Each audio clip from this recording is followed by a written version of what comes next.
5 തലമുറകളായി നിങ്ങൾക്കൊപ്പം PRS hospital. Nilambur തെരഞ്ഞെടുപ്പിൻ്റെ ഒരു മധ്യഘട്ടമെത്തിയപ്പോൾ KR മീര അടക്കമുള്ള സാഹിത്യകാരികളും മറ്റ് വൈശാഖനെ പോലെയുള്ള അശോകൻ ചെരുവിലെ പോലുള്ള സാഹിത്യകാരന്മാരും നേരെ ഒരു 10-100 പേർ അങ്ങോട്ട് പോയി. 100 പേരില്ല, ഒരു 50ഓളം സാഹിത്യകാരന്മാരും എഴുത്തുകാരും അവിടെ പോയി. അവർ പറഞ്ഞു, സ്വരാജ് നല്ല എഴുത്തുകാരനാണ്, അതുപോലെ നല്ല എഴുത്തുകാരനാണ്, അതിനേക്കാൾ നല്ല എഴുത്തുകാരനാണ് ആര്യാടൻ ഷൗക്കത്ത്. സ്വരാജ് കലാകാരനല്ല, ആര്യാടൻ ഷൗക്കത്ത് സിനിമ പ്രൊഡ്യൂസ് ചെയ്തിട്ടുണ്ട്, നല്ല കലാകാരനാണ്, നന്നായി ആഴത്തിൽ വായിക്കുന്ന ആളാണ്. അദ്ദേഹം അവിടെ നിലമ്പൂർ ഗ്രാമപഞ്ചായത്തിൻ്റെ പ്രസിഡൻ്റായിരുന്നപ്പോഴും നിലമ്പൂർ നഗരസഭാ ചെയർമാൻ ആദ്യമായി നിലമ്പൂർ ഗ്രാമപഞ്ചായത്തിൻ്റെ നഗരസഭയാക്കിയപ്പോഴും അവിടെ ജ്യോതിർഗമയ എന്നുള്ള നേരിൽ അക്ഷര പുലരിയുടെ ഒരുപാട് പരിപാടികൾ നടത്തി.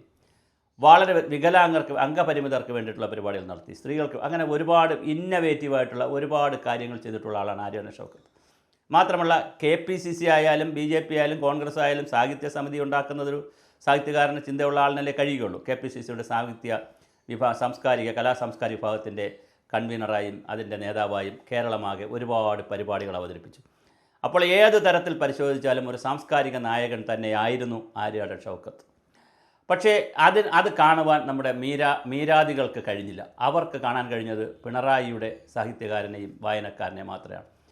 കൽപ്പറ്റ നാരായണൻ പോലുള്ള ആളുകൾ ചോദിച്ചു, എന്തിനാണ് നിങ്ങൾ സ്വരാജിന് വേണ്ടി ഇങ്ങനെ വർത്തമാനം പറയുന്നു ചോദിച്ചപ്പോൾ സ്വരാജ് പരന്ന വായനക്കാരനാണെന്നാണ് പറഞ്ഞത്. പരന്ന വായനക്കാരനെന്ന് പറഞ്ഞാൽ അതൊരു അധികം ക്വാളിഫിക്കേഷനാണോ ഒരു രാഷ്ട്രീയ നേതാവിന് എന്നുള്ളൊരു ചോദ്യമുണ്ട്.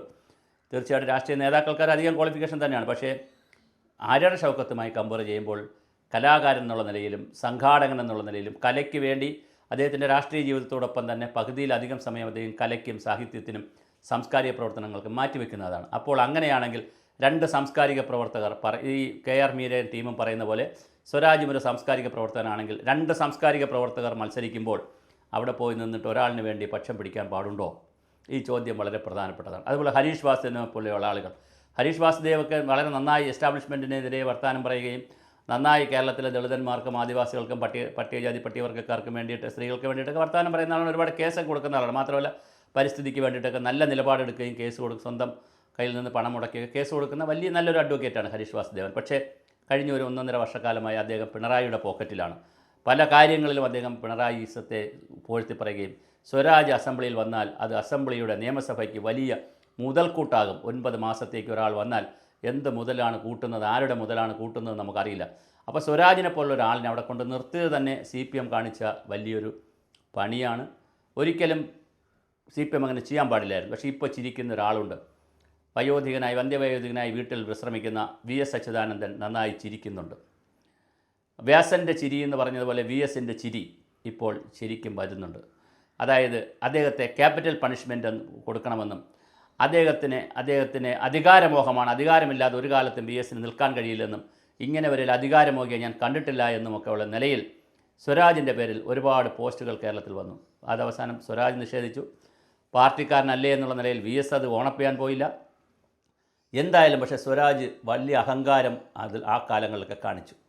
താനൊരു പാർട്ടിയിൽ വളർന്നു വന്നാൽ പാർട്ടിയിലെ സീനിയർ നേതാക്കൾ തെറ്റ് ചെയ്താലും ശരി ചെയ്താലും അവരെ അഹങ്കരിക്കുക, ഏതെങ്കിലും ഗ്രൂപ്പിൻ്റെ ഭാഗമായി നിൽക്കുക, അങ്ങനെയൊക്കെ കാണിക്കുമ്പോൾ സ്വാഭാവികമായിട്ടൊരു ജനസമൂഹം ഇവിടെ ഉണ്ട് എന്ന് സ്വരാജ് തിരിച്ചറിയണം.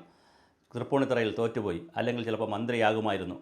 താങ്കളുടെ രാഷ്ട്രീയ ഭാവി കരിനിഴലാകുകയാണ്. ഇനി കിട്ടുന്നത് താങ്കൾക്ക് ബോണസാണ്. താങ്കൾ ഇവിടെ ജയിച്ചിരുന്നെങ്കിൽ സ്വാഭാവികമായിട്ട് 2026 തെരഞ്ഞെടുപ്പിൻ്റെ ഒരു ട്രൂ കോളർ പരിപാടിയായിട്ടുള്ള സെമി ഫൈനലായ നിലമ്പൂരിൽ താങ്കൾ തോറ്റുപോയാൽ ഇനി താങ്കൾക്ക് CPM നിന്ന് കിട്ടുന്ന എല്ലാം ബോണസാണ്. അത് താങ്കളുടെ കഴിവിനുള്ളതല്ല.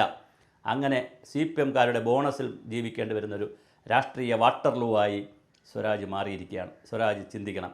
താങ്കൾ ഇന്ത്യ-പാകിസ്ഥാൻ്റെ ഭീകരപ്രവർത്തനം പാകിസ്ഥാൻകാരോട് ചെയ്തപ്പോൾ നിങ്ങൾ യുദ്ധത്തിന് ആവശ്യമില്ലാത്ത സമയത്ത് യുദ്ധത്തിനാരും അനുകൂലിക്കുന്നവരല്ല, എല്ലാവരും യുദ്ധത്തിന് എതിർക്കുന്നവരാണ്. പക്ഷേ നല്ല സംഘർഷം പരസ്പരം അടി നടന്നുകൊണ്ടിരിക്കുന്ന സമയത്ത് വന്നിട്ട് നമ്മൾ ഒരു കാരണമില്ലാതെ നമ്മളെ ഉപദ്രവിച്ച് നമ്മൾ 26 പേരെ കൊല്ലുമ്പോൾ വെറുതെ ഇരുന്ന് നമ്മളെ ചൊറിഞ്ഞ് അടി വാങ്ങിച്ച് അതും അവിടുത്തെ ഭീകരവാദികളെ മാത്രം നമ്മൾ കൈകാര്യം ചെയ്തപ്പോൾ സ്വരാജിൻ്റെ പ്രഖ്യാപനം വന്നത് വല്ലാത്തൊരു പ്രഖ്യാപനമായിപ്പോയി. അത്തരത്തിൽ ഏത് വിഷയമെടുത്താലും സ്വരാജ് വേറൊരു വ്യക്തിത്വമായി നിന്ന് സംസാരിക്കും. അത് നിലപാടാണെന്നൊക്കെ പറയാം. പക്ഷേ സ്വരാജ് ഒരു കാര്യം മനസ്സിലാക്കുക, ജനങ്ങളുണ്ടെങ്കിലേ നിലപാടിന് കാര്യമുള്ളൂ. ആരെങ്കിലും സോഷ്യൽ മീഡിയയിൽ 4 ആളുകൾ കൈയടിച്ചതുകൊണ്ടോ കുറേ ആളുകൾ ക്യാപ്സ്യൂളുകൾ വാരി വിഴുങ്ങിയതുകൊണ്ടോ കുറേ സഹാക്കൾ ലൈക്ക് അടിച്ചതുകൊണ്ടോ തമ്പടിച്ചതുകൊണ്ടോ തീരുന്നതല്ല സ്വരാജ് രാഷ്ട്രീയം. രാഷ്ട്രീയം പക്വമായ തീരുമാനങ്ങളെടുക്കുക, പക്വതയോടുകൂടി പ്രവർത്തിക്കലാണ്.